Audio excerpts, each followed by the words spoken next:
G'day, podcasters. Welcome back to Season 4 of True Blue Conversations. I just want to give a shout out to our show sponsor, 254 Coffee, for troopers, by troopers. For all your coffee needs, head to www.254.com.au. G'day, welcome to True Blue Conversations. I'm Adam Bloom. Today, I'm joined by author of The Fighter, Paul Warren. And Paul was injured in an IED explosion in 2009 where his good friend Ben Ranaudo was killed. And he's joined us today to share his amazing story. Hi, Paul. Thanks for joining us on the show. G'day, mate. How you doing? Thank you very much for having me on. Nah, mate, it's an absolute honour and a privilege to have you on. And as I mentioned, we'll get to that story a little bit later in the podcast. But can you, Paul, just tell us a little bit about you as a young fella? Where did you go to school and what were your hobbies, and did you play sport? Yeah, for sure. I think, really good questions first up, because I think, while we focus on military people, it's about our upbringing and the values we have there that make us good military people or first responders or whatever career we go into. So I grew up in Toowoomba. I was born in New South Wales. I'm a proud New South Welshman, which got me into a little bit of trouble at the Cowboys. But I grew up in Toowoomba in a small town just outside of it, actually, Crow's Nest. I think all those Queensland country towns are very big rugby league towns. So played a lot of footy and stuff like that as a kid. Wasn't the greatest at it, and about 9 or 10 years old, my parents got me into martial arts. So I started doing karate, which I took to, and I'm nearly 44, and I've been doing martial arts pretty much ever since. So, and have you got any brothers and sisters as well, or you the only child, or? I do. My family tree's a little bit complex. So I lost my mum before I was a year old, pretty young. My dad remarried, and I couldn't have a better stepmom. I love it a bit. She did a lot for me and created the human I am, and I'm very thankful for her. I've got an older sister, a biological sister, and I've got 2 younger brothers and sisters who are obviously step brothers and sisters. But we're a tight knit family. We don't really label it like that. They're my brothers and sisters. So you mentioned that you got into kickboxing and mixed martial arts at a young age. What was it about mixed martial arts that you loved the most? What was it? The discipline? Was it physical side? What did you love the most?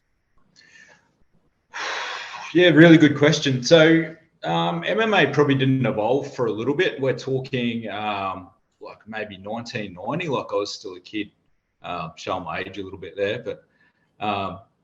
It was honestly the 90s, it was that Jean-Claude Van Damme era, like Kickboxer and Bloodsport and all those sort of movies, and, Enter the Dragon, all that sort of stuff. So there was an interest in martial arts, but it's not like it was now where there's a gym on every corner now. It's almost overpopulated.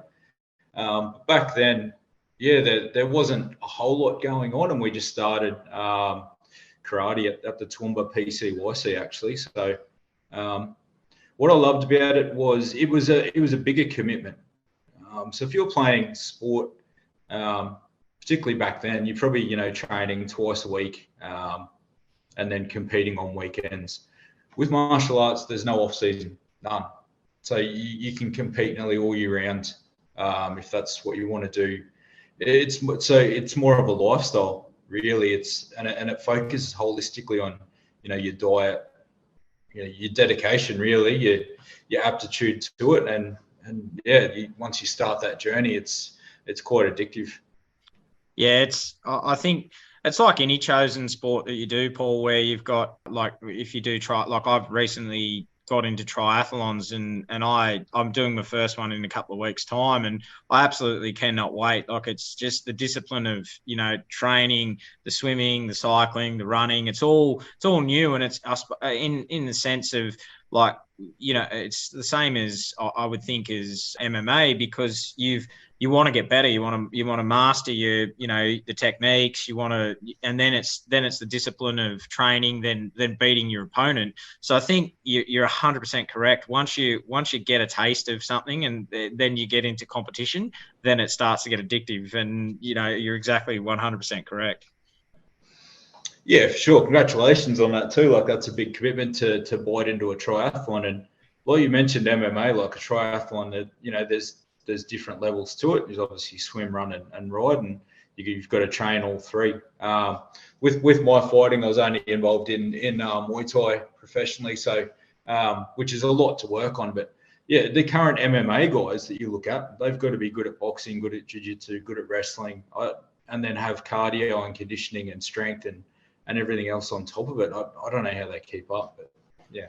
So you mentioned your Muay Thai, and you're a Muay Thai champion. So when did you start to realise that you're actually good at this? And then did you have coaches that could help you through to get you to become that Muay Thai champion? Yeah, really. Yeah, great question again. It took me a little while to be half decent at it, let alone good.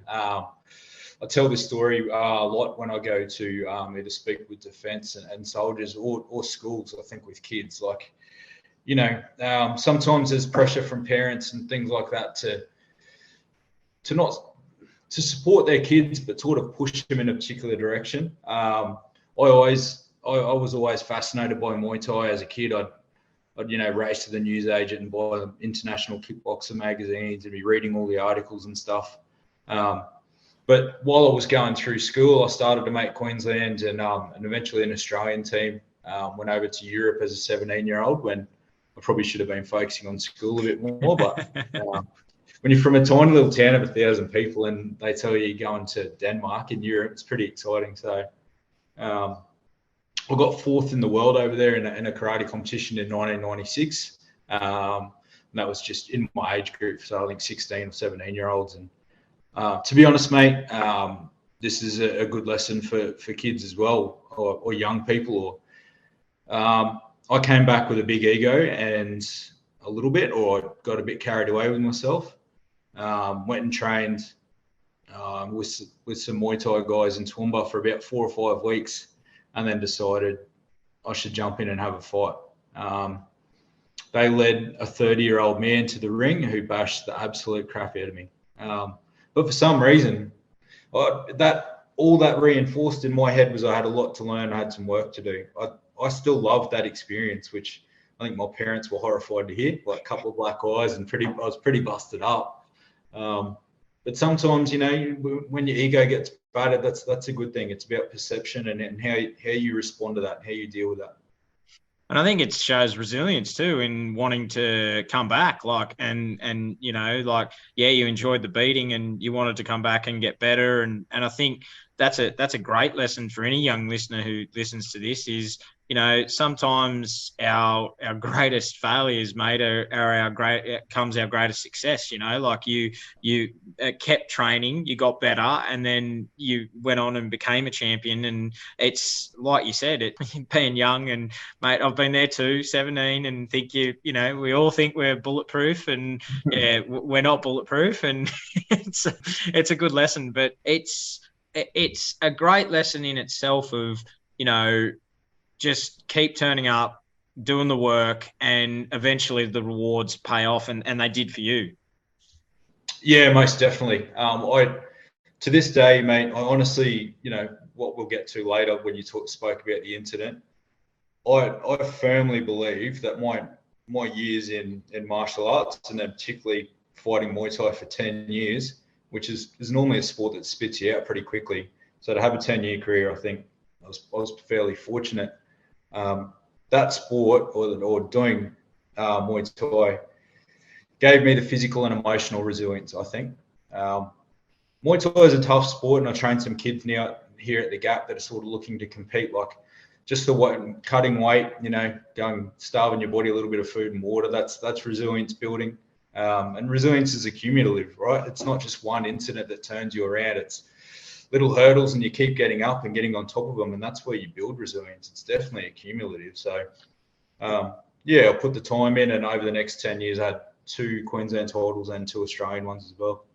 There's a good mate of both of ours, Quilty Quirk. He has a great saying in what he says with the fight comes from within, and exactly what you just said, the fight comes from within, and you've got to be the one that wants to be, you've got to be the one that wants to do the work. Like if there's any ounce of doubt and there's no fight from within, you're not going to do it, mate. And I've learnt that along my own struggles as well, that, in my darkest times, as I told you before we jumped on, I've just written my book on my life and struggles and being bullied and my suicide attempt and everything like that. And it's one day I just woke up and said, I don't want to be like this anymore. I want to live a good life. And, there's so many people's lives that are cut short, and I'm now blessed, mate. I live a great life. I'm really, truly blessed. And I think you're 100% correct in what you've said, where it comes from within. You've got to be the one that wants to fight and be here. Yeah, I'm glad that switch turned on for you, mate. That would have been quite tragic, but I think you're doing some great things now. You're bringing these stories to people who hopefully, and this is why we do it, right? And I know Coco's the same. He's a great mate of mine. We sort of speak to people, to try and stimulate these conversations. Hey, I'm not doing well. What do you recommend? Like, there's a big network of us out there that can help each other. Absolutely, mate, 100%. So, before you joined the army, did you have any relatives that had served in the Defence Force, or are you the first? I'm the first. To be honest, a lot of our gym that was sort of fighting regularly, we'd go to work, and then because you weren't consuming alcohol for a lot of that period, you're training and sort of trying to fight, we'd sort of entertain ourselves by doing some nightclub security it used to be the old courthouse nightclub up there in Toowoomba. Definitely entertaining back in those days. But with that, we had that sort of team together. And to be honest, and this is you need to bear with me here, but no, I probably didn't like the army guys that would come in. There was a little bit of a pack mentality. But once you get into that system yourself, you understand why they are sort of close like that, and they all stick together. So, I definitely learned about those sort of attributes. So for you, obviously, you were a young fella, you Muay Thai champion, Queensland titles, Australian titles. When did you decide, okay, this is for me, I'm going to join the army? And what drew you to the army? Great questions again. So for me, sparring someone like Nathan Corbett, who's nicknamed Carnage, if you haven't seen him, Google this man. There's never been a more apt fighter name ever. He won 11 world titles. He was absolute destruction, and it's all because of his mindset, like we've spoken about here already. His mind drove him to be, physically special. But sparring guys like that, once I got injured in 2006, I think I had my last fight. You've got to be honest with yourself. I'd had 10 years in the sport. I wasn't going to be a world champion like at that level. I just fractured my shin actually after that. In that fight, I kicked the guy's knee and I put a big decent split down my right shin. And I thought about, what happens next? As we spoke about, I didn't pay enough attention to schoolwork. I was too excited by martial arts and other things then. And as my parents warned me, I'd be doing shitty jobs. And I was happy to do that because that fueled my habit or my hobby, which was fighting. So, but once that comes to an end, you've got to have a look about, what's next. Believe it or not, I watched a lot of Discovery Channel on what US troops were doing and things like that. And I've said this on a few different podcasts and things like that. I think 9/11 had a big effect on our Defence Force over here as well. People that joined around that time or post 9/11 were joining, to fight. Whether mining was booming and they could have earned money elsewhere, people actually wanted to do their bit, wanted to be deployed, because it was an attack on the West, right? So, we're part of that. And yeah, that fueled my decision. So.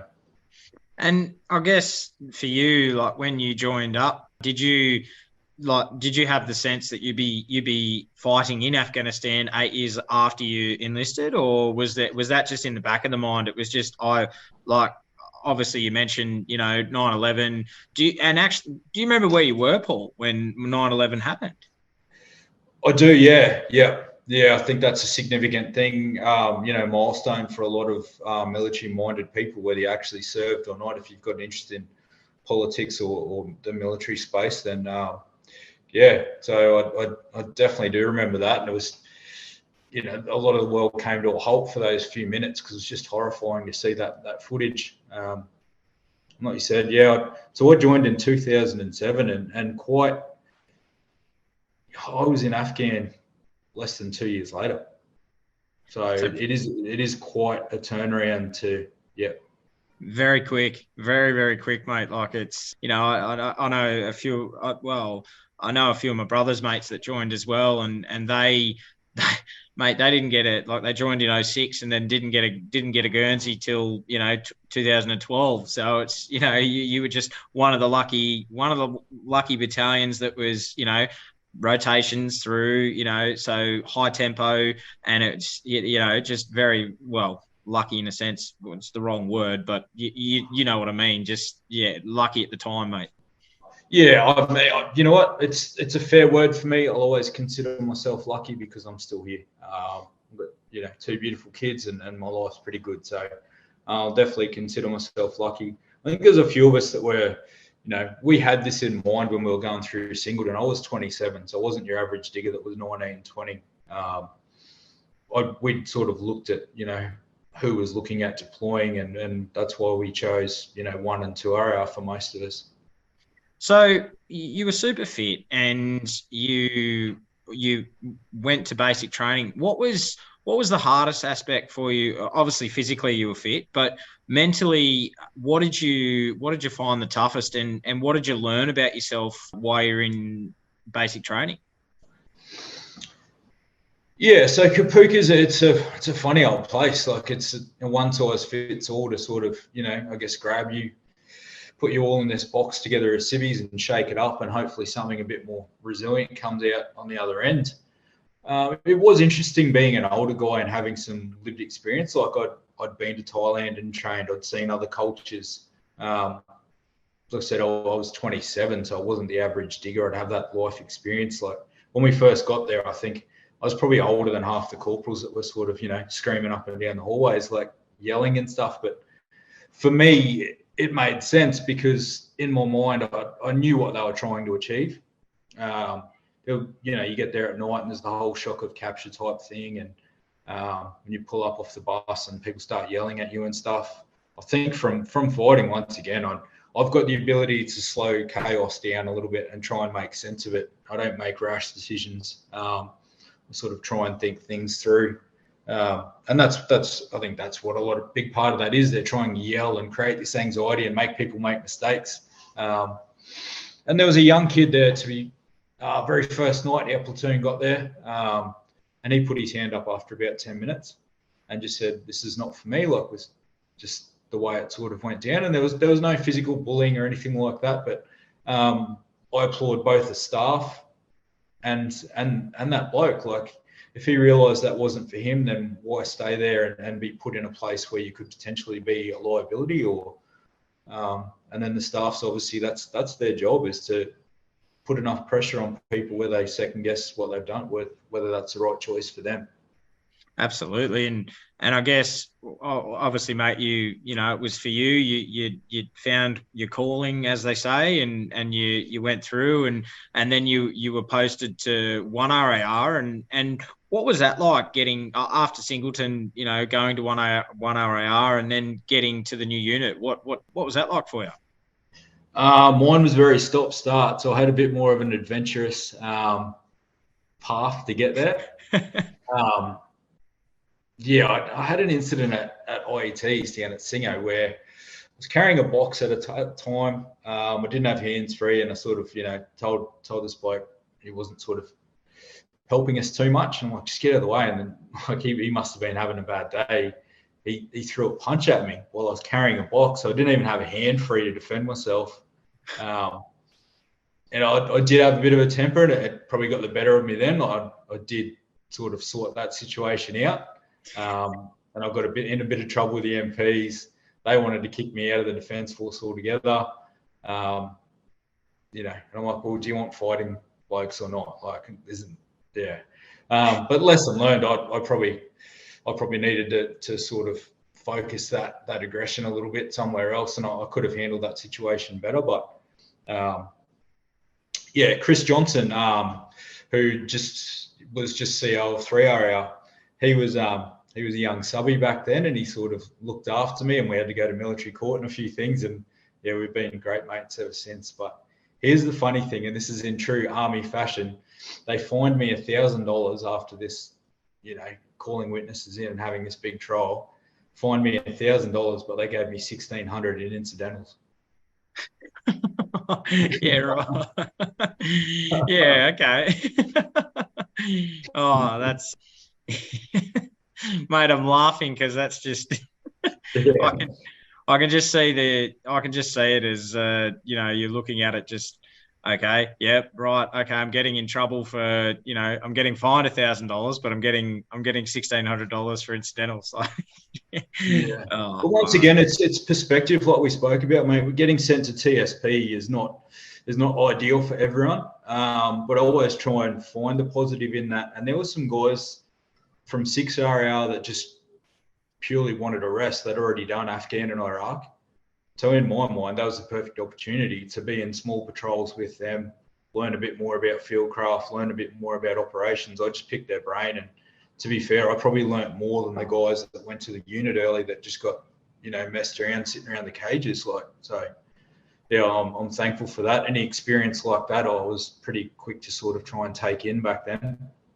Absolutely. So when you went on, so you're in the unit now, like you finally got up to the unit, and was there obviously there was talk around, the next rotation going to Afghanistan and the pre-deployment training. Was there much spoken about of the IED threat over in Afghanistan in your pre-deployment training, or was that sort of was that a little bit later, or what, was there much around it? Great question again. A little bit clunky for us. So, and once again, politics drove that. So MRTF2, which was deployed in 2009, Barack Obama decided to up numbers. That was the biggest battle group I think we'd sent since Vietnam, I'm pretty sure. So early on, when I first got to the unit, I just had this mindset of like, I'm an older guy, I'll be super fit, I intend to lead, not follow. That was just my mindset, and I'll get a deployment. So had a great first seco who ended up having, a career over West with the SAS bloke. So had some really good leadership. But a lot of the guys, to be honest, mate, they already walked, sort of strutting around the battalion a little bit in their desert camps, like, we're deploying sort of thing. And the RSM and that had told us enough times, we've got our team, bad luck, maybe next time. But I don't know, just once again, that's a choice. You either drop your bundle then and sort of give up and, get on the beers or whatever, or you just stay focused. And so at that time, we went into a team that was training for the Duke of Gloucester Cup, for the Dog Cup. So we went in there, and that was great. Because it was just keeping your mill skills up and keeping fit. And with about 4 weeks' notice, we got called into one of the CSM's offices, and he said, you guys are going in 4 weeks. So we had a really quick, we had the whirlwinds presentations, get this done, get over here, get this done, see you later, you're out. Far out. So you had the disappointment of not going, and then all of a sudden, your numbers up, Paul. Let's go. You're on the plane. Off you go. And I guess in a sense for you, once you knew you were finally going to go and serve your country, I guess pride for you, like you a sense of pride that you were actually going over to do the job that I've spoken to a lot of veterans about this, and a lot of them say, mate, we train to fight. Like, we train to do our job. That's our job. We're going over to do our job. And for you, it would have been one of those moments. 100%, exactly that. Footy players, whatever, you don't train to sit on the bench while your mates are out there doing the dirty work. There is a sense of pride, and when I do go back in defence and talk about it, now that I'm out, and I've been out, nearly 10 years now, there's no job like having that Aussie flag on your shoulder, and having all your mates around you. It might frustrate you at times, that job, but there's not too much like it on the other side, and I guarantee that. So something I definitely didn't take for granted. I think the other part of that is maybe the civilians and the wider community or society don't understand is we're not being poked onto planes. It's super competitive for trips. People want to go and be deployed, and there's also the options for those that hear about things happening and they've got young families. There's heaps of people that pull off trips as well, so that's all right as well. Definite sense of pride to be over there and sort of doing your bit. So what were your first thoughts in country when you got boots on the ground in Afghanistan? What do you remember distinctively of being over there when you first got over there? Yeah, there was a little bit going on, because the crazy thing about this was one of my good mates, Brodie Keating, who was honestly the most gun soldier I've ever met. He sommed Singo, he sommed recon, he sommed snipers and sniper team leader, I think. As a Lance Corporal, they had to promote him to full track to pay him sniper team leader pay because he'd sommed the course. That's just the sort of bloke he was. He doesn't like to come second. He'd done a year's worth of lead-up training, and I found myself in country 2 weeks before him. It was a bit messy. It was all over the place. We didn't know what section we were going into. With Jusek, who's one of the guys that helped save my life eventually. You all that's in the back of your mind, but then you're just factoring in this landscape, and it's something else. You can see why that war's been called a modern day Vietnam, because they're very good at using that landscape to their advantage. It's very easy to get sucked into ambushes and these features that are over 2 kilometers, in altitude. It's and that's another thing you have to deal with. If you think you're fit and then you go over there and you try and run, it's just the altitude and dust is next level. So for you mentioned that you're on the mentoring and reconstruction task force too.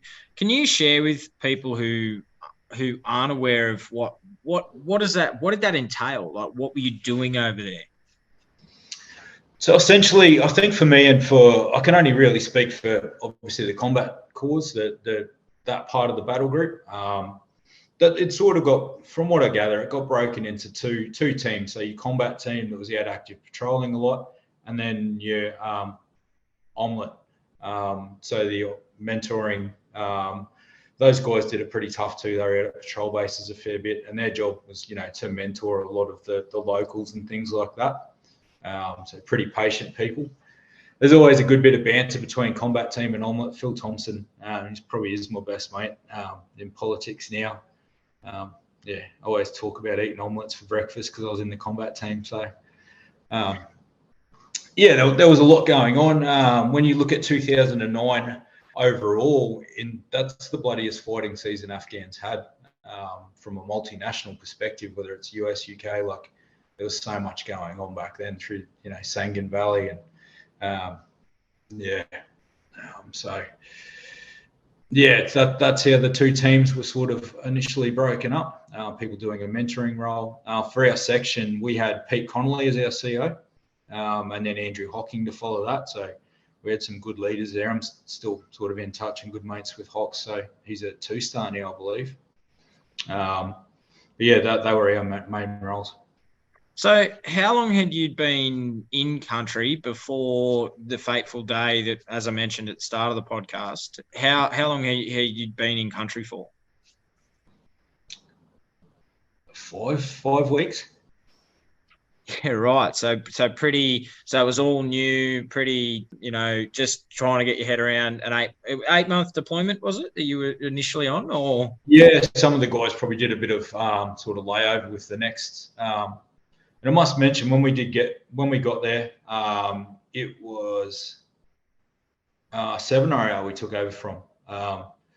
Those blokes were great. They really sort of gave us a good handover, good lay of the land, left a lot of their kit there for us saying, hey, you'll need this and you'll need that. So definitely need to mention them.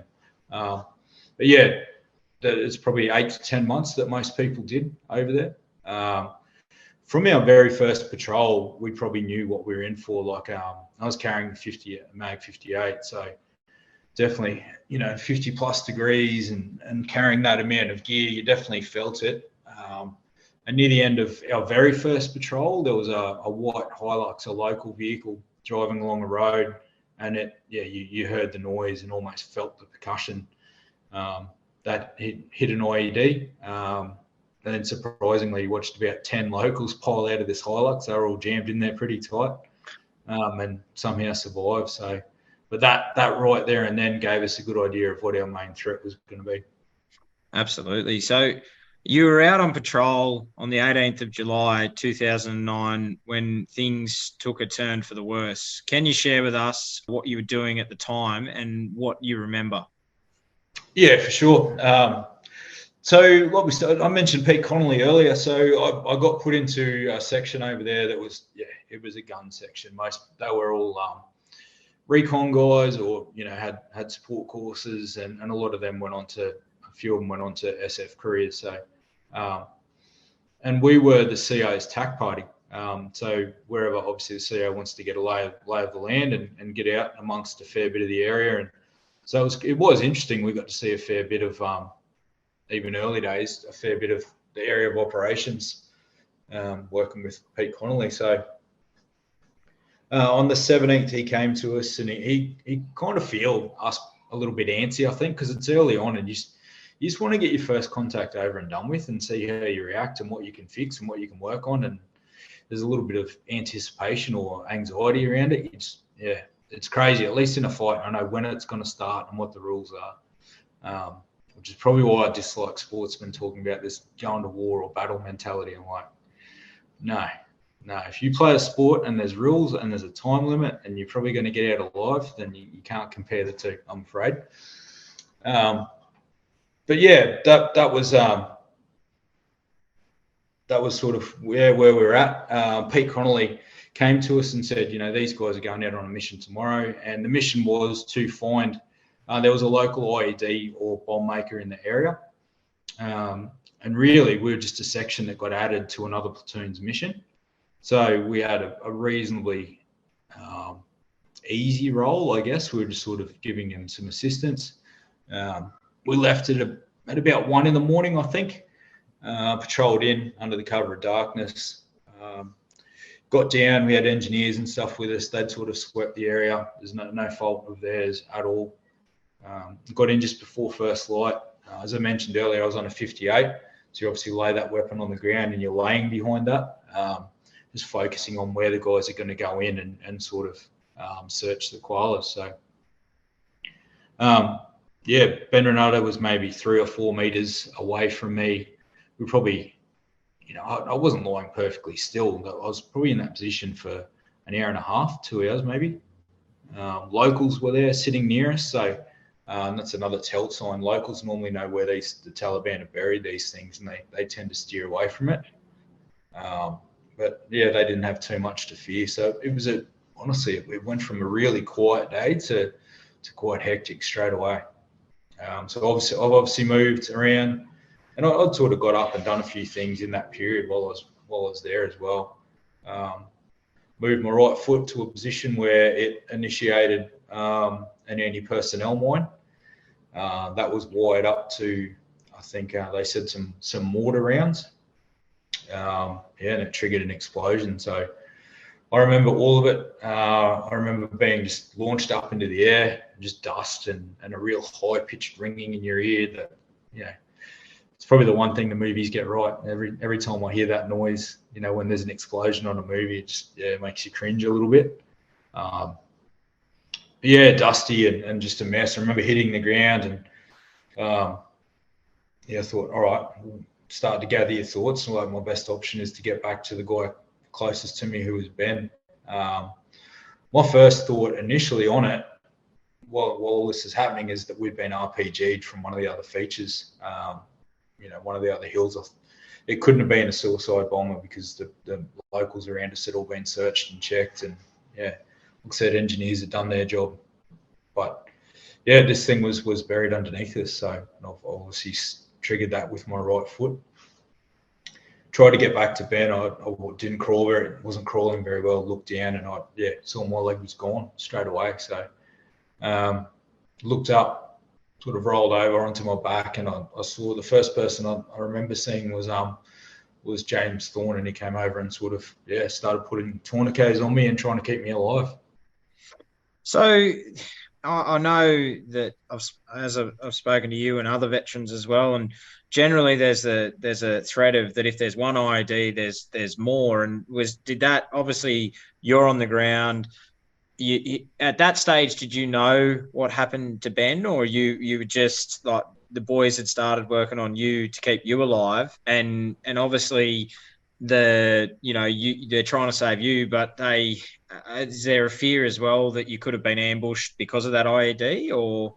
Yeah, of course, and that was our fear. So you don't want too many people rushing into that area, because they're notorious for either having a secondary device or an IED to initiate an ambush, where you get small arms fire followed up. So I think everyone was still fairly cautious, including myself. Those thoughts are still going through your head with all the chaos and stuff going on. Retrospectively, I kind of know a little bit more because I worked with Thorny over under when we sort of left defence initially, and we were working in security teams over there. But yeah, for him, what I found out later, there's obviously some people got to Ben first and had to make that call that he'd been killed instantly, and there was nothing they could do. But at the time, that sort of thought consumed me. I'm just like, well, that's where I was trying to get back to, and I sort of asked a few of the medics. Had Jackie DeGelder with me. She was our medic that day.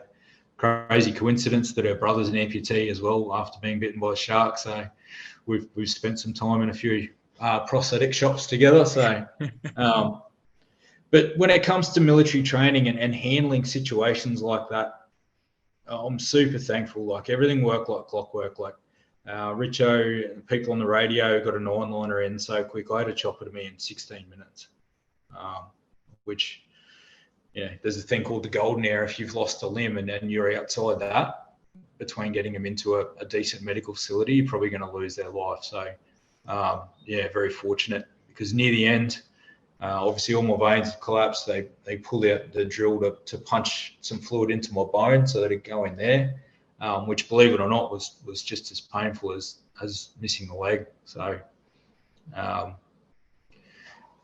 once that sort of stuff had kicked in, and they'd got a chopper to me in that time. Once I was on the chopper, I felt a little sense of relief, because on the ground, even though it was such a hot day, I started to feel cold and I wanted to go to sleep, which is obviously not the greatest sign for your blood pressure.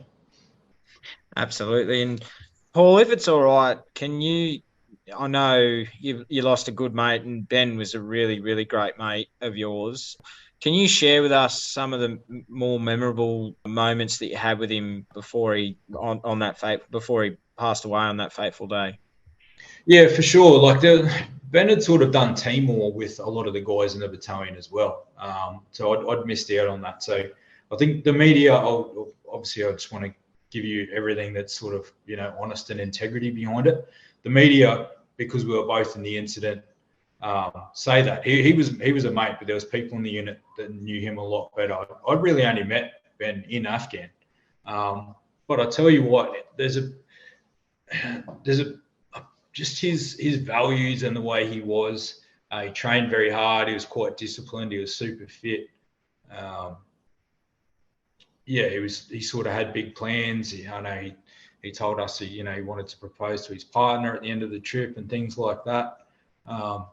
But I'm glad there's one photo I'm glad I sort of salvaged from that trip. And I think at one of the patrol bases, Ben got caught.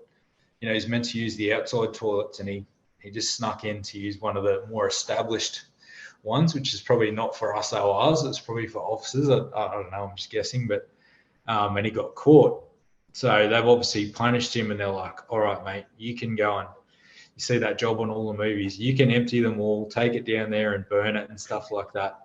And this sums him up. I've got a photo. It's in the book. He's like got this wheelbarrow full of, you know, big tin in it. He's taking it down to burn it, and he's still got this just massive grin on his face. Like, it's the sort of bloke he was. He just, he did everything with a smile on his face. He would have made a great special forces soldier if he'd got the opportunity. He's just one of those guys to be around. And he was our driver too. So he, infantry qual, but he was driving our section bushmaster. And that obviously very tough on the mind, because once again, IEDs, your focus and your threat to steer away from. And sitting behind the wheel of that car for hours at a time, just going slowly and trying to stay in tracks of other vehicles is, couldn't have worked with a better bloke. He was just a young kid that had the world at his feet, really. There's a saying with that, Paul, and I appreciate you for sharing, because I know it's still raw, mate. Even all these years later, it's still you're only human, and you can't take the emotion out of it, mate. And I thank you for sharing that. It's the old saying of the good die young, and Ben was just one of those good blokes that paid the ultimate sacrifice too young, and that's all you can really say of that, that fateful day. Yeah, you're right, mate. Well, it's difficult from a mental health perspective, because early on you ask yourself all these questions. If you could have done something different and this and that, and really you just have to let it unfold and play out and support the people around you. And but yeah, you're right, because you know what, Matthew Lambert was the same type of soldier. Nate Gallagher was, I love Gal was, he wasn't the biggest bloke in stature, but we lost a lot of people in the same type way, and it's a loss for this nation, because they were great young people. Absolutely. And so you mentioned that you're on the chopper within 16 minutes. What do you remember of the flight back to Tarankout? Yeah, I do remember a little bit. Actually, I remember sort of getting on there onto the chopper. Obviously, the painful method of punching sort of fluid in to the bone could definitely help. And it was Americans, I think, with a Black Hawk that sort of came in. There was a young kid, and this is a real vivid memory. He was about 10 years old. I think the boys had to chase him because the IED blew half of his foot off as well, and he still tried to run away. So I think the boys had to grab him and try and I remember just sort of rolling over, and I was starting to go a little bit out then, and this poor kid was just strapped up across the chest and neck, and I did hear he survived though, so that's great news. But yeah, once you get onto the chopper and they're obviously kitted out with all the medical stuff, I definitely felt better. I remember I was lucid and clear enough to remember landing back at TK, because they must have been putting some drugs into me by then, because I'm like, this feels like an episode of MASH, like all these people running out to the chopper, like that literally went through my mind. So it's probably on some good drugs by then. And then, I remember sort of going in and talking to Doc Challen, who was, Andy Challen, so well respected by the boys. And I remember having a conversation with him before they just put me out and into surgery. So obviously went into surgery, cleaned up the wound, and then obviously, so did you have drains in the wound after you'd woken up initially, like to get all the excess fluids out of now that you'd lost your limb, or what was the first initial when you woke up? Yeah, so obviously talking to a few of the medics, and once again, retrospectively, this is months down the track. I'm lucky and I'm thankful for the job they did, and it was a lot of Dutch surgeons as well. as well as our medical team. They nearly lost me on the table through low blood pressure a few times. So yeah, definitely thankful. Yeah, worst moment of my life is waking up and sort of looking around, just knowing it's crazy the way you come out of anesthesia, like still having a bit of a bearing of what had just happened, and looking around initially hoping to see, that big silly grin that Bennett always cruised around with, I was hoping I'd see him in a bed somewhere as well. And then I had the Padre and a few other people sort of, almost standing over, just letting me know that what had happened, and that, Ben was killed instantly. And yeah, that was tough, because I couldn't get up and go anywhere, right? I'm just sort of stuck in this bed, and they're almost waiting for a reaction out of me. And I'm like, I don't think you're going to like the one you're going to get. So that's just, there's so much emotion in that event. Like, we just lost one of our family members, really. That's what it feels like. But yeah, I had, with amputees, they're obviously so well equipped. There's a pump and a suction type thing. On your actual sort of wound, your legs kept open. So infections, obviously now your biggest, as an amputee, one of your biggest threats until they close your leg up.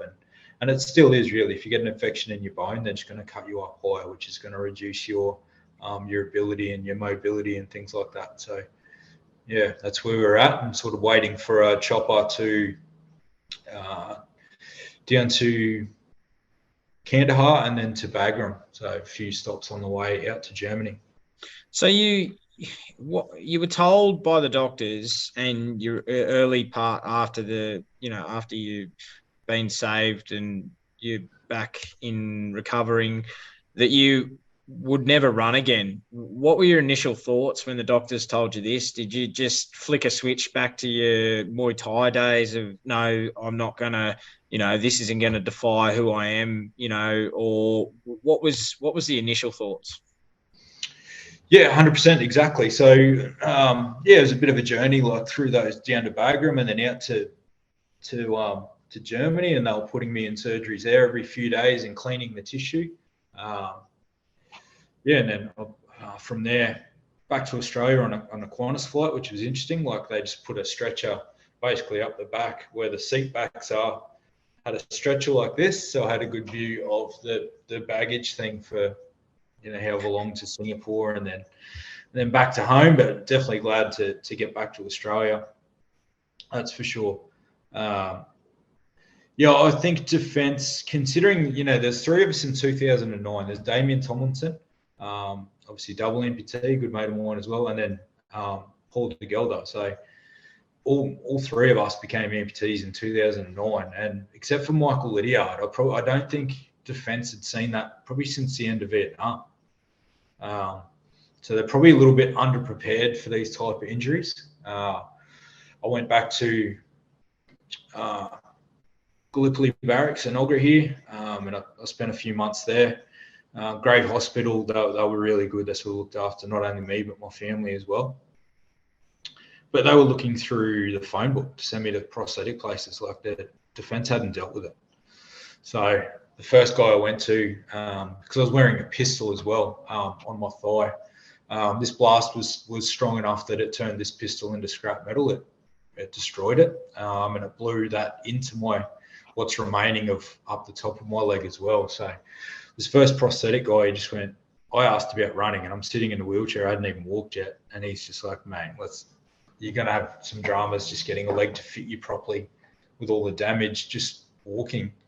And there and then I just made a choice in my mind. I turned my wheelchair around. I said to D at the time, I'm like, yeah, I'm not going to work with this person. Like, I made that decision, and I wasn't being rude about it. I just feel that I'm the one that drives what I'm capable of, and I don't listen to other people that tell me what I'm capable of.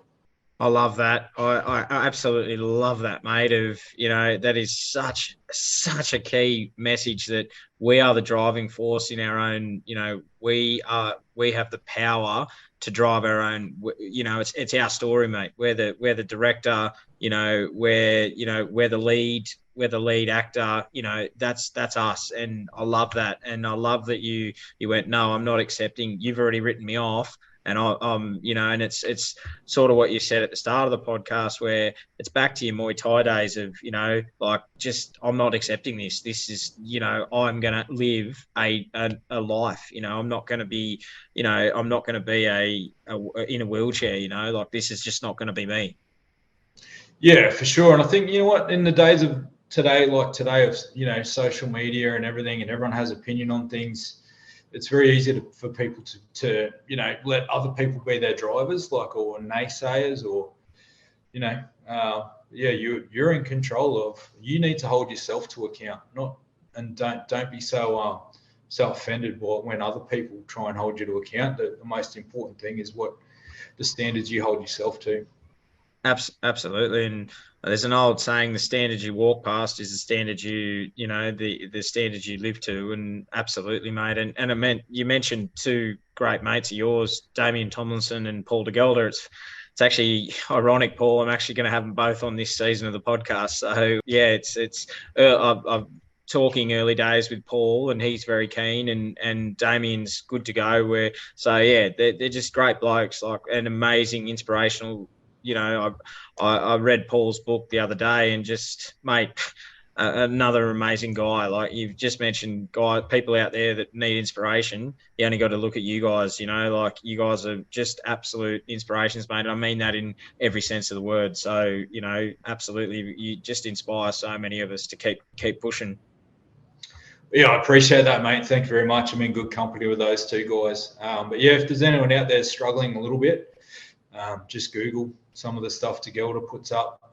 Damien's, you know, did Invictus Games with Damien. He's really good at his golf, actually. There's a bloke missing both legs that got a hole in one in Sydney somehow. So they're both high achievers. So regardless of the circumstances you put them in, they're going to continue to be high achievers.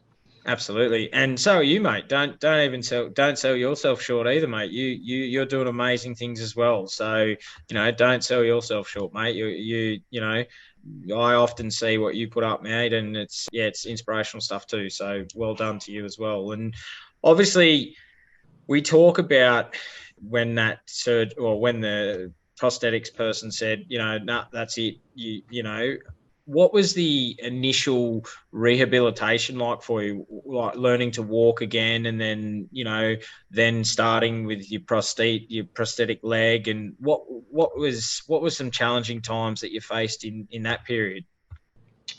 It's quite humbling, mate, to be honest, to go from, you know, someone that was an athlete and a soldier, and it's your identity. You've thrown all this stuff in a blender and just hit it. Like, it's your identity, it's your purpose, it's all these things you've got to sort of rediscover about yourself. But if I'd learned anything from fighting, it's that, you know, it's about repetition. It's about your mindset. If I perceive that session as a drag, then it's going to be a drag. But you need to look at things as an opportunity, and it changes the way your mind will process it. So the guy that did fit my first leg, he said, because my femur had been cut back above the knee, so I'm an above knee amputee. It's quite painful to sort of try and load through a bone that's just been cut. So,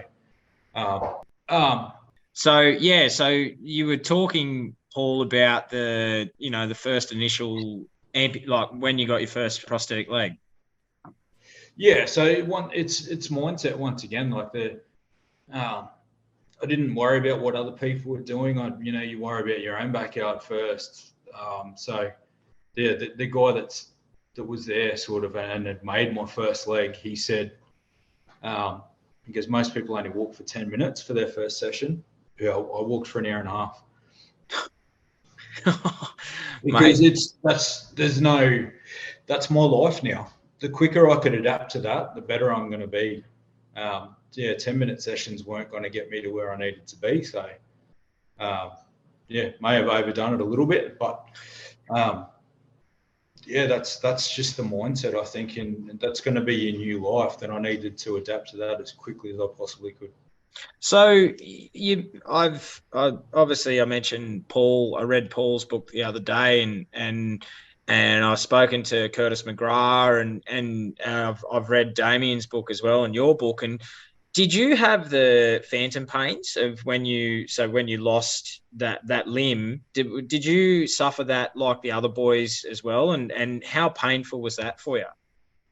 Yeah, phantom nerve pain. It was something they were experimenting on in Germany. The American troops were. So initially, that it was all experimental. So they'd try anything, which is good. They'd put a mirror down, like almost in between your legs, to try and trick your brain that there was two there, and see how because all it is receptors, particularly with a traumatic amputation, sending signals to the brain that the limb's still there when it's not.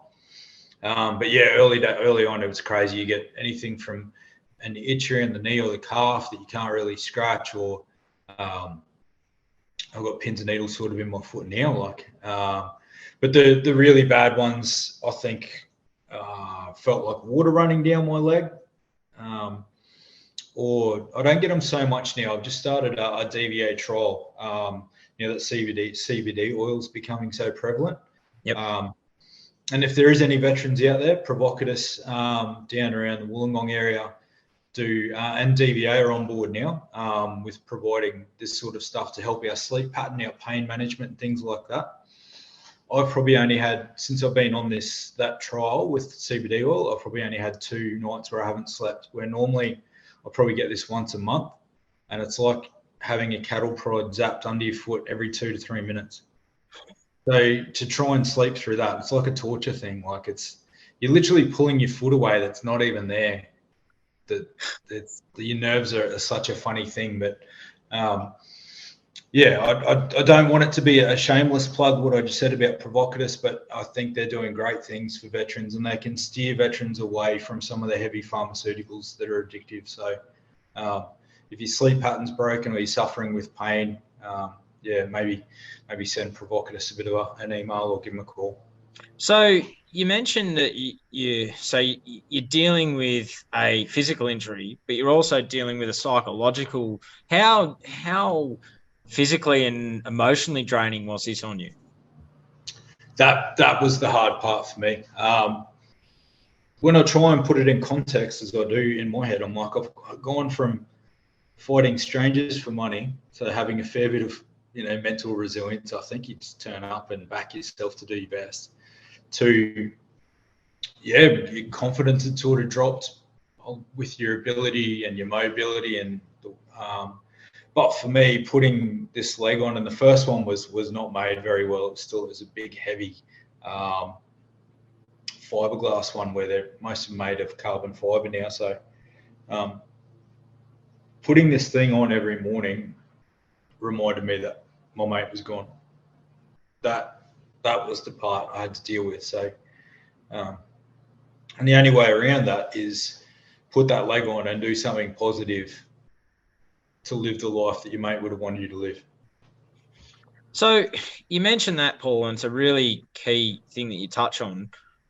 What was it like? Obviously, back in Australia, what was the perception around when you're walking outside with your leg? You mentioned, that it was. You mentioned that it reminded you of the loss of Ben, but were people coming up and asking you what had happened, or were you not so much? You didn't experience that.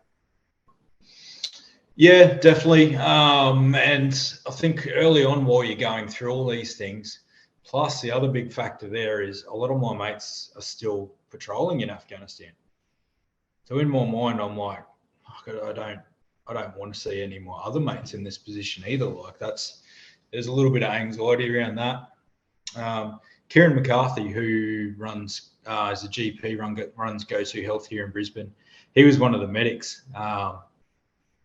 Army medics when they first brought me back in, and he kind of laughed when we had our first consult. He goes, "I'm pretty sure you told me to fuck off at one stage, like because there was just all these people that I didn't know coming in, and I just needed that time for myself to focus on where I was at mentally, physically, deal with things. And I felt like I was a little bit of a sideshow at times, good intent. Don't get me wrong, people with good intentions, but I hadn't met half of these people. Like, why are you in my hospital room? Just let me get on with it. Like, And yeah, there was a little bit of that, mate. And what was your family's initial thoughts? Obviously, they're glad to have you back, but like, how hard was the journey and the rehab on them? I think you carry that weight when you're an injured person. So if I was a mess, that was going to be reflected in their behaviour. They were going to be a mess. So for me, it was to show my partner and my family, like, I'm good. I've got this. Like, there's going to be some challenges, but I'm all right. And that's something that weighs on your mind a little bit. You're like, well, yeah. If I did sort of have those moments, I made sure I was by myself. Yeah, which men are notoriously bad for, I think, where, you know, not the best at opening up emotionally and things like that. But yeah, that's what I chose to do.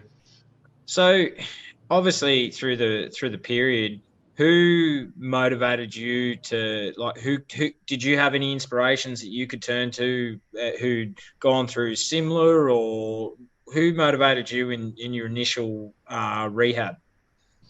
I think so. Initially, you know, it's 2009. The two guys you just mentioned, we'd all lost limbs in a very short period of each other. So yeah, it was Paul de Gelder, Damian Tomlinson. Yeah, it's competitive. Like, if they can do that, I can do that. Like, yeah. So then I had some good mates that didn't deploy. They were sort of all coming around. Josh Ogilvie, people like that, making sure I was, you know, still all right. And then eventually, because I hid away for a little while, like probably a good 12-month period. There's a lot of painkillers and things like that you're taking, and yeah, probably, you know, got a little bit of addicted to those opioids and stuff. So yeah, the first 12 months is a bit rough, but I had people like Yogi come to my house and take me down, and he's like, well, I'm going to fight soon. Like, I need you to help me train. So he'd come and pick me up and, yeah, drag me down to training, get me back into that gym environment, which is good. So you mentioned, obviously, so a few years goes on, and then you proved the doctors wrong and competed in the inaugural Invictus Games in London in 2014. And then you went on to captain the Australian team in Orlando in Florida in 2016. What does the Invictus Games give you, and how do you think Invictus helps wounded veterans after their transition out of service? I think it's confidence, mate, is the big one.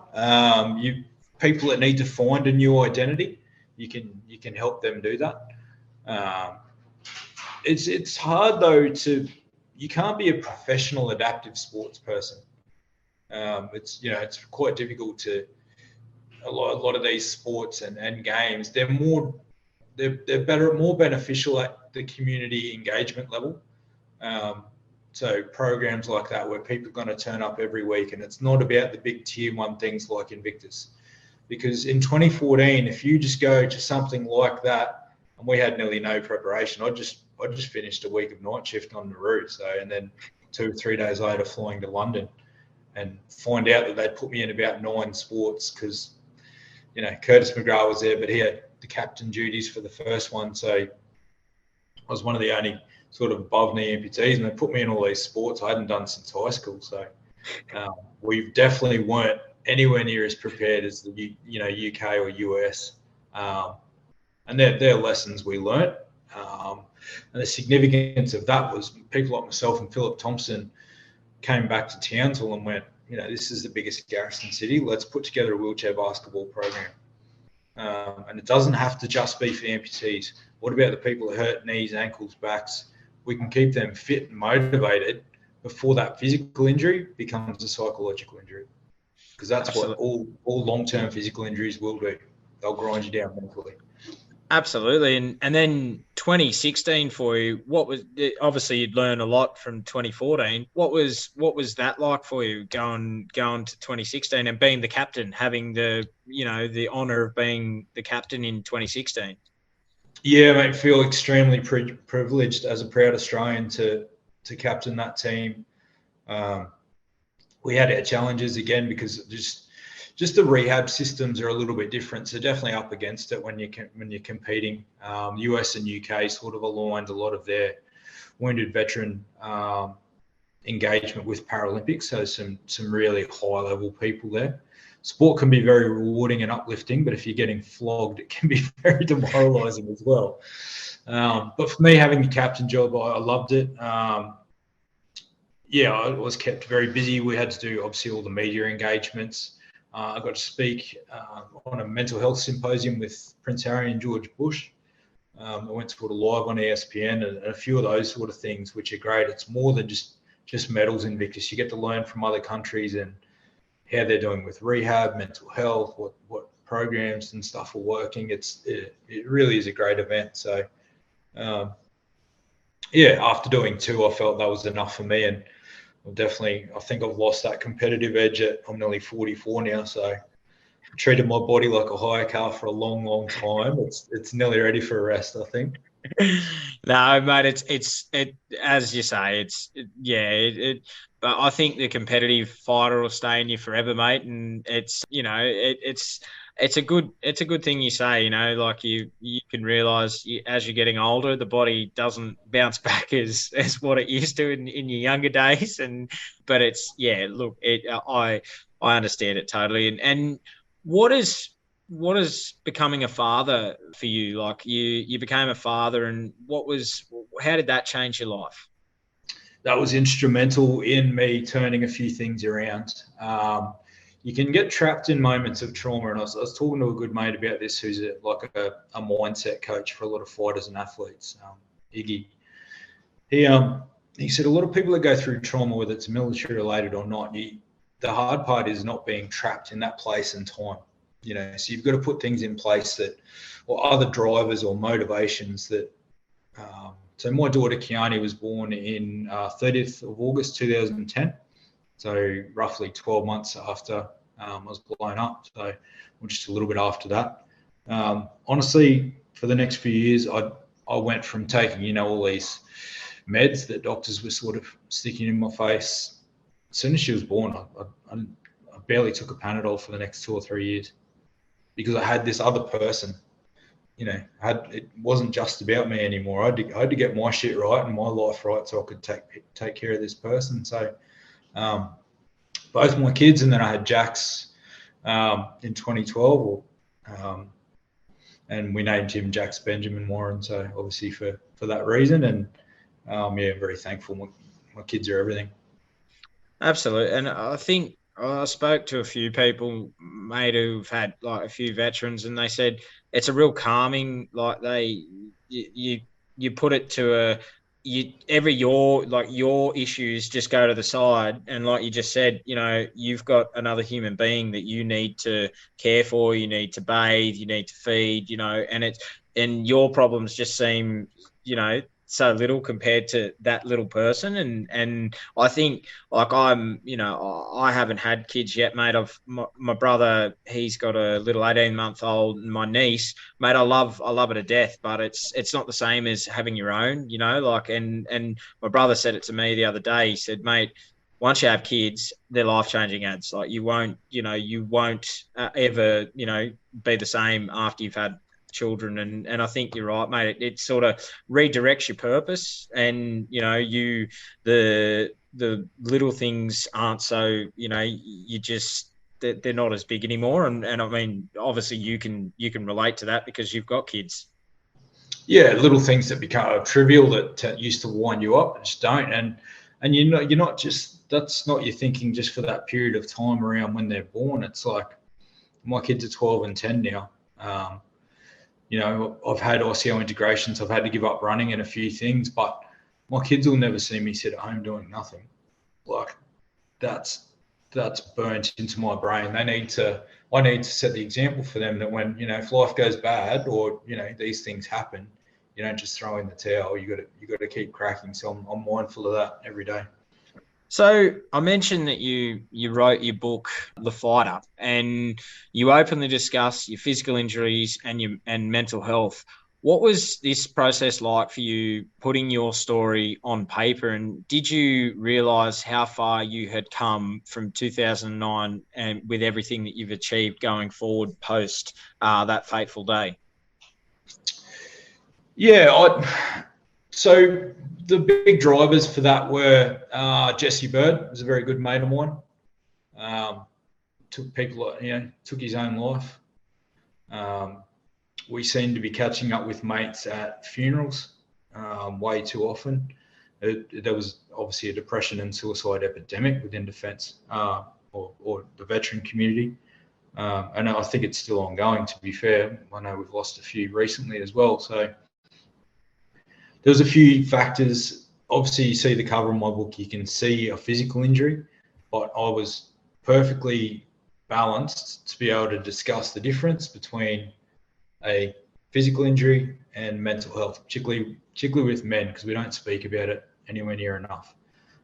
Women do handle trauma a little bit smarter than we do, because if there's an issue, they'll want to talk about it. And I saw that when I was working up in one of the recovery centres in Townsville for a bit. But I feel for men, yeah, we need to. We've probably come a long way since then, and we can have some of these open conversations. But for me, I think it's like martial arts. I need to continue to develop. So when I cringe a little bit when I go back and read that book, because that's not what I'd write now in 2023, which is a good thing, because I think my brain, my vocabulary, a lot of things have adapted. Defence industries helped me sort of learn and sort of, lift that level of my game as well. So, but the book was meant to be raw. It was meant to be sort of, a no holds barred type thing about that incident, and probably how underprepared we were to deal with our injured back then. Yeah, but literally the best feedback I've got from that book is from Ben's parents, because they understand what happened that day now. Yeah. It's, mate, I like how you've put that, because I guess in a sense for you, it was raw at the time and when you wrote it, but it's in a sense a cathartic process for you as well, like finally getting it down on paper. And I know I can only speak from my personal journey and what I told you with my book. It's been very cathartic for me in the process of getting down what happened. And I guess, is it same thoughts for you, Paul, or is it a little bit different? Or Yeah, definitely. And it's something I couldn't avoid. So I wrote everything else except for what happened on the 18th of July. That was the last thing I wrote. And I had to come to that thing where I just had to confront it and bash it out, really. Yeah. It's an ironic thing you say that, because my suicide attempt was actually one of the last things that I wrote too, and it was actually for me. I say it in when I've spoken to people about it, that that day was actually, it was the easiest chapter I wrote, because I've done the work, and I punched that out in a day, and I just know the strength that I've got now. And I read back on that day, and like you said, I just look at that and go, wow, that was a really terrible time, but I'm not that person anymore. That's I've closed that chapter, and I'm grateful for that day, and I say that I'm grateful. My attempt was a failure, but it was the greatest failure that I've had in my life, and that's how I look at that moment. Yeah, for sure. That's a great perspective too. There's so much you can offer because of that moment of tragedy, and you can start to explain to other people the process of how you turn that around. So Absolutely. I think that's invaluable. Absolutely. And I guess for you love setting yourself challenges, and you sort of thrive on your challenges, and you see, like, the competitive, like, fighter is still in you. And I'll say that the fighter is still in you. And you went to Chile. Can you explain to us what you were doing in Chile? Yeah, just when I'd sort of explained to the CDF that I was done with Invictus after 2016. I think it was Binskin at the time. So just let him know.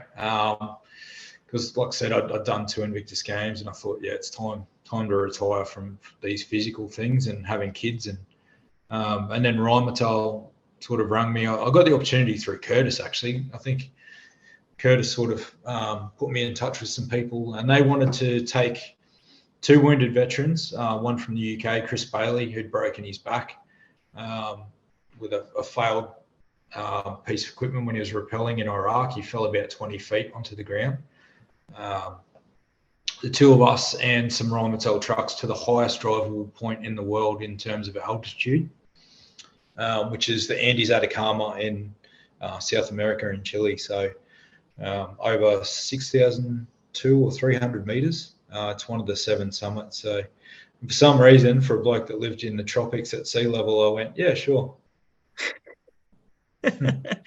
And what was the most challenging part about that for you? Obviously, you know, like you had to mentally prepare, but what was the hardest part of that for you and accomplishing that? Definitely, yeah, altitude is something like nothing I've ever experienced before. So we were waiting on a Guinness World Record to confirm that we'd built the highest man-made shelter in the world. We did that up around, I think, 6,100 meters, which is crazy. And it's all volcanic. It's minus 30 degrees, 100 k/h winds. And as much as the wind's blowing, because of the altitude, you can't fill your lungs up properly. We moved 1.5 tons of sand into the bottom of the shelter. Because at the time there was a Polish mountain climber that had perished on the mountain. He was frozen to it. So, yeah, mountaineers are a crazy bunch. They just need to hit that summit regardless of what it costs at times. And so hopefully, yeah, us doing that and sort of having that shelter up there provides an opportunity to keep some people alive that are chasing those summits. Those thrills, mate. Yeah, far out. And more recently, so you still have that, you know, the fighting and, you know, the drive to continue on, and you're actually now working in defence industries, and you've thrown your support in behind veterans and supporting veterans. And what are you, obviously, you know, I'm wary that you can't talk too much on what you're doing in defence industries, but how did this come about for you? So on the back of the Rheinmetall trip, we went to Germany as well. There's an Australian bloke there. He's working with BAE now. Very grateful to Ben Hudson. So when he obviously wanted to get to know us, and there was very limited opportunities, I think coming out of defence in 2013, they wouldn't let me do promotion courses, even though I was back to running. And I had my 2nd child on the way, and I'm like, well, I'm financially trapped. So is there work experience opportunities? You think surely the Army's, you know, aligned with enough companies that we can go and do that. And there just wasn't. So when I talked to Ben Hudson about, you know, I must have sent my CV at probably 60 times and probably seen as a bit of a liability. And I think a lot of the commercial sector may think that veterans come out a little bit broken from the Army. So that's a misconception that we need to sort of need to do some education in that space. Ben Hudson was great. He gave me the keys so Rheinmetall employed me after that, and they said, design and implement a veteran program.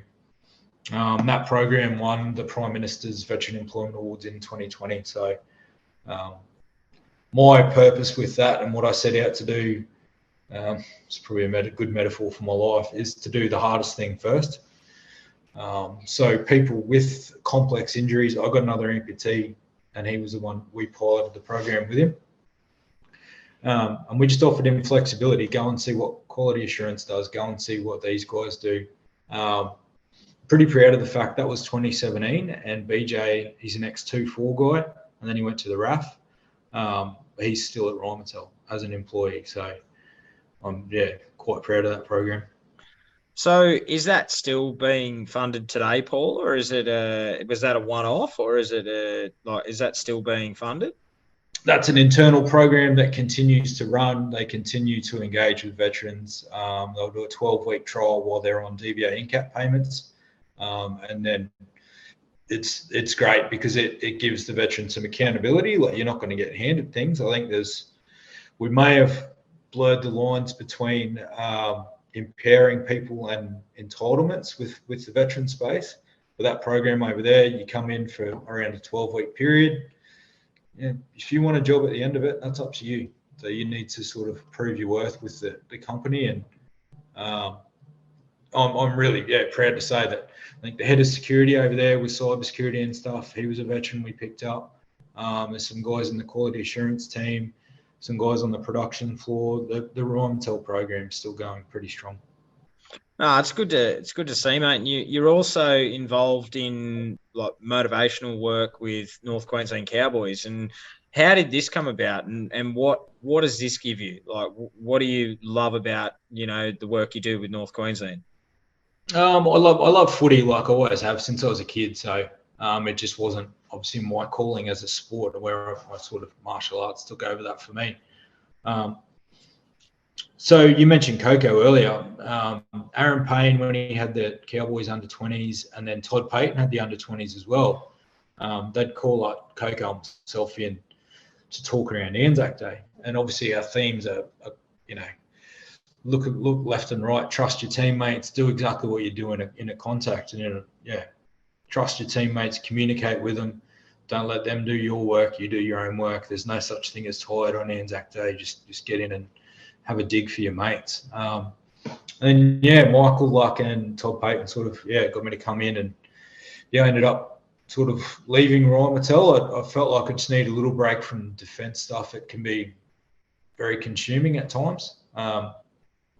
And offered me like a dual logistics role, but it wanted me to sort of be in and amongst the playing group. I got to travel with them to all their games and stuff like that. And I think their idea of that was to try and have a bit of resilience and things rub off onto them. But it's a great experience, but obviously that's the COVID year. So that came to an end. The NRL, and we were still in a bubble, even though the outside community wasn't. So really all I could do was pick my kids up and go food shopping. And you had to check in several times a day.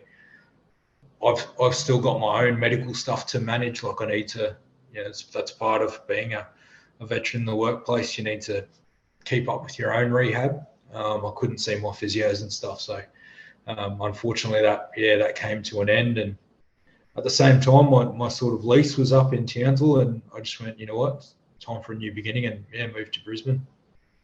And you've moved to Brisbane, and it's been a really good change for you. And you're a Swiss 8 ambassador as well, mate. And what do you get out of this role? And I guess helping veterans and first responders who are struggling with mental health. What's the greatest reward you get out of being an ambassador of Swiss 8? I do believe in what the boys are trying to put out there, Adrian and Max. They're both obviously one of our blokes that I deployed with and know reasonably well. You know what? There's no one size fits all to any of this, whether it's mental health, whether it's what happens in the veteran space. So, that if someone picks up their app and goes, and it helps one person, then of course I'll support it. I just think that the more options we can have out there for people, and that's not necessarily veteran centric. So we know FIFO workers have some dramas with depression and things like that. If they get hold of that app and it sort of stimulates or triggers something in that for them to sort of come good, I'm all about. Well, you can be bitter with DVA and defence at times, and I work with Philip Thompson a fair bit. I'd rather come up with solutions with him and be inside the tent and have a solution focus than be throwing rocks from outside, because that doesn't help anyone. So that's my motto with that. It's the old saying, mate, like you said, it's how you live your life. You just get in and get it done, mate. You got to do the hard yards, and like you say, you can be on the sideline with a drink bottle on the bench, or you can actually get in the fight or get in the game and actually help solve the problem. And I think that's such a vital point that you touch on, that change is never easy. Change is uncomfortable, but sometimes you need to get in and, you need to do the hard yards to come through with the change, like and the only way that you're going to change, a broken system or whatever it is getting people like you and others getting in and actually, putting ideas forward to have the change in the first place. Yeah, exactly. No significant change in your life comes without a little period of discomfort. When I first sort of went for that job with Rheinmetall, it was like suit and tie in Melbourne, and Burke's right in the middle of, one of our biggest cities. Like, and Andrew Hocking, he was a brigadier at the time. He sort of flew up to Melbourne. So it doesn't hurt when you've got a brigadier sort of vouching for you and the job's defence. But I looked at him, I'm like, I'm in over my head a little bit here, like suit and tie in Melbourne. I'm walking into this office. I don't think I belong here. And he just said to me, he goes, look at your life. He goes, any significant growth comes from a period of discomfort. So just, write it out. You'll be right. Well, mate, you have been, and you've thrived. And I look at, I guess for you, obviously, life is a lot of ups and downs, and there are challenging times. And for you, obviously, you still have some up and down moments. But who do you turn to when you are feeling down and don't have, a lacking motivation? I don't wait for motivation to do things. I think you learn to rely more on discipline to do things. Like, 9 times out of 10, you don't want to get out of bed at 4:30 and go to the gym. But if you wait for motivation, you're going to sleep in 9 days and maybe get up once a month and do it. Like, I think, I'm not feeling motivated. Okay, well, what have you put in place to be motivated? You've got to start somewhere. Like, so you almost fall back, and I move away from motivation and move to discipline a little bit, like, or follow a process. But through the Rheinmetall program, and even where I work now at Dingo here in Brisbane, they sort of focus on a lot of condition-based maintenance. So Defence are looking at, working with their maintenance practices and bringing them up to the level of mining, because they're a little bit behind there. But we've got, there's a lot of veterans in the workplace, so we rely on each other. We bounce things off each other. Philip Thompson, who's just tried to call me a couple of times, he's my best mate. I can bounce whatever I need to off him. Keep your network. And then the good thing about, I was going to say army then, but it's not. It's defence. It's first responders. You're in such a tight-knit team that even if you haven't talked to people for 3 months, 6 months, 2 years, I guarantee you can ring people that you've served with, and you'll have a chat like you were there yesterday. Reach out to your networks, use those networks, bounce ideas off each other. Be open and honest. If you're not feeling good, ring someone that you sort of are going to respect the answer from. Don't ring the mate that goes, we'll go to the pub and we'll sort it out, because that's, particularly in the army, there's a bit of a drinking culture like that, and then alcohol's a depressant and you're back to square one the next day. But ring someone you respect, reach out, encourage those conversations, particularly, we're fast getting through 2023 already. It'll be Anzac Day before we know it, which is an emotional time for a lot of people. I think 3 years ago I came up with a thing where I'm like, I'll ring 5 mates on Anzac Day. And then you just encourage people to do it. You put that out on social media and encourage other people to do that. Ring 5 mates, make sure they're okay. Don't text them, ring them. It's more powerful. It's, and I do that regularly, mate, that I check in on mates and just check that they're all, they're going okay. And because I know in my own journey, mate, it helped me too. And it got me through my darkest stage, when people would check in on me and see that, and that I was doing okay. And it's such an important message that you say. And absolutely. And I guess for you, Paul, there's the recent events, when you saw the Taliban take back over Afghanistan, did that leave you questioning, was it all worth it, and what you've gone through and the sacrifice, that so many of the 42 of the guys made over there? Did you have questions yourself, or were you what was it for you? I think I'd asked myself those questions a lot earlier in the piece, because obviously it was under the Rudd or Gillard government. They'd publicly announced they were going to be pulling out in 2014. So the Taliban aren't that third world that they don't have the internet and know what's going on. So all they practically did was wait us out.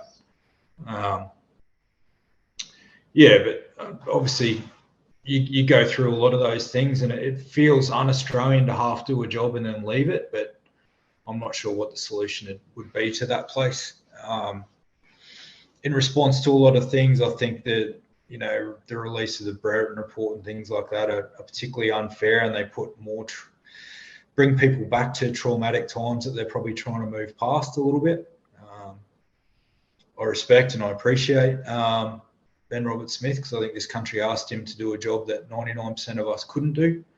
And it was actually his patrol that went in the night after Ben and I got blown up. So, yeah, I've sort of had that discussion with him. Yeah, I probably got off track a little bit there, but no, mate, no, these are current things that we need to be working through.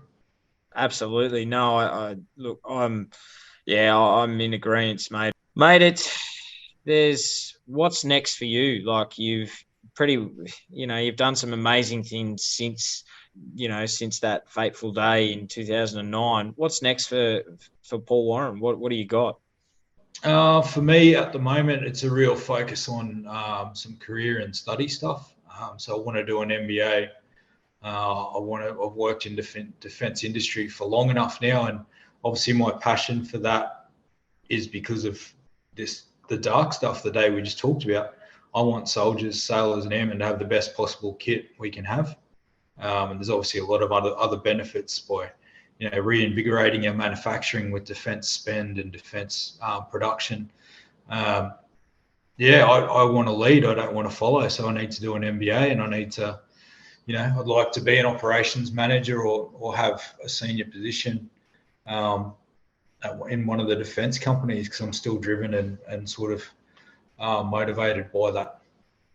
So you mentioned at the start of the podcast, and who would have thought, mate, you know, you're saying you're going to do an MBA, and, you know, when you were 17 and didn't really pay attention at school, mate, like that's an achievement in itself to be disciplined to do that. And if you could go back, Paul, what advice would you give your 18-year-old self, and would you change anything?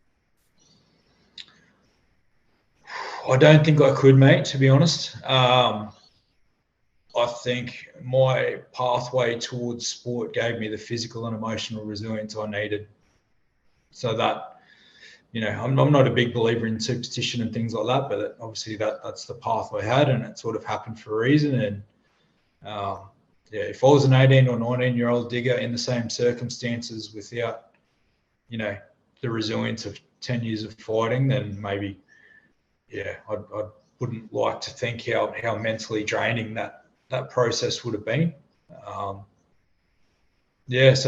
I think as an 18-year-old, I was just happy to follow my heart, and that led me towards, you know, the sport that I love, and I still love today.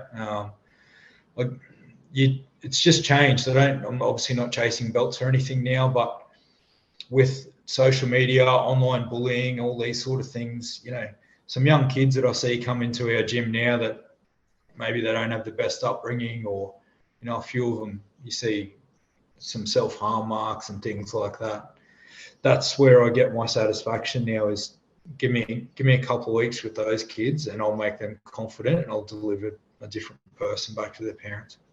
And it's something that you mentioned, mate, at the start of the podcast. You've been working in the gym, and, you know, you're really enjoying that at the moment. And I saw it with one of our mutual friends, Melissa. You were working with her young fella, and that.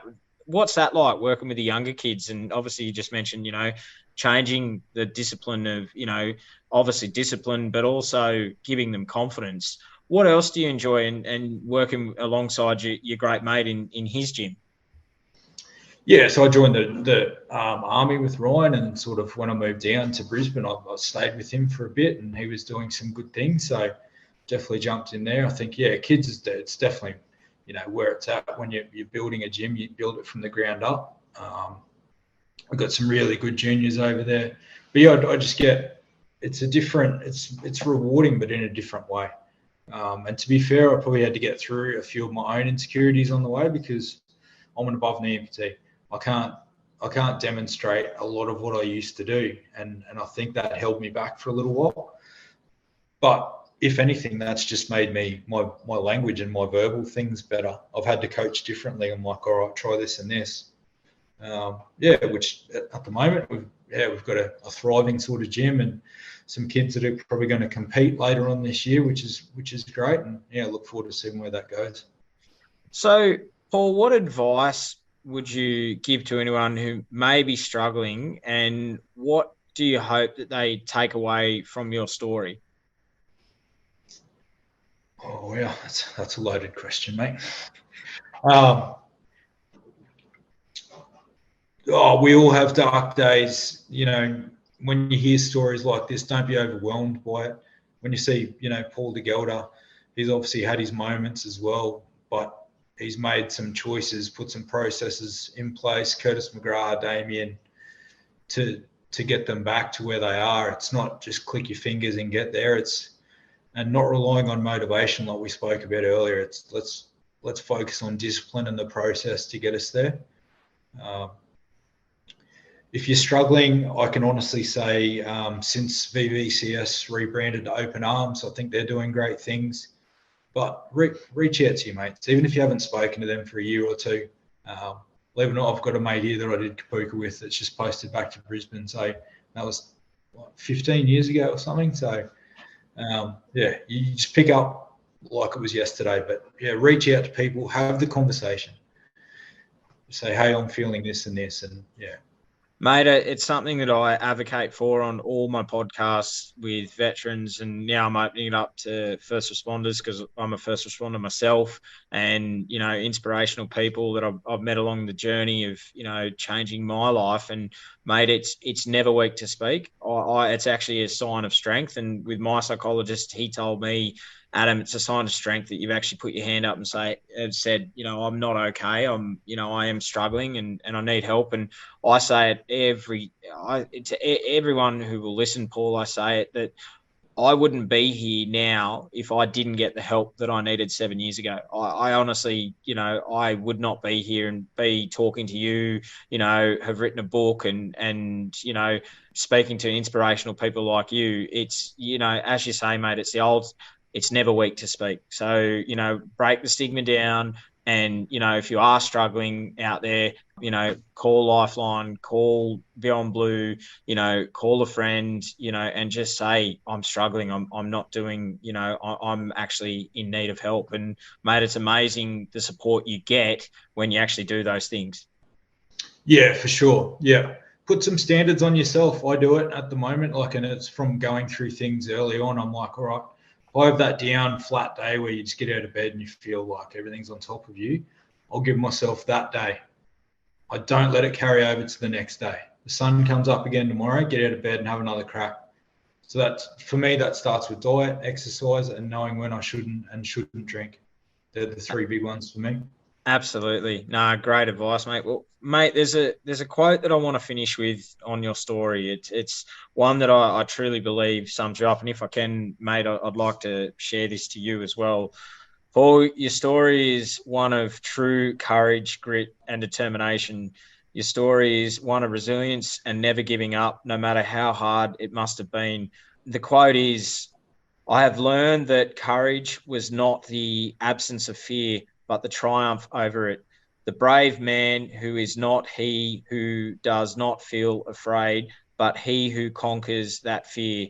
That's from Nelson Mandela, mate. And, you've conquered the fear of the unknown. And I would like to, after losing your leg, the resilience you've shown and you continue to show through your journey is an inspiration to so many. I want to thank you for your service to our country.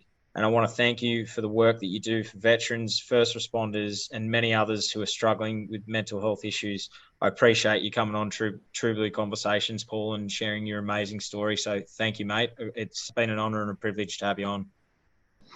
No, thank you, mate. I really appreciate that. I really do. And thank you for what you do as well. You bring in life to all these stories and pushing them out there to people. And if it touches one person and they can, get something from it and turn, our best days are all ahead of us. If we keep thinking like that, we're okay. Absolutely, mate. I 100% agree with you that, life is the greatest gift, mate, and we are blessed to have life. So absolutely, mate. Couldn't have said it better myself. So Paul Warren, thank you so much for coming on True Blue Conversations, mate. It's been an absolute honour and a privilege. Thank you, mate. Really appreciate it. Thanks for listening. Don't forget to subscribe and leave a review for the podcast on whatever platform you get your podcasts.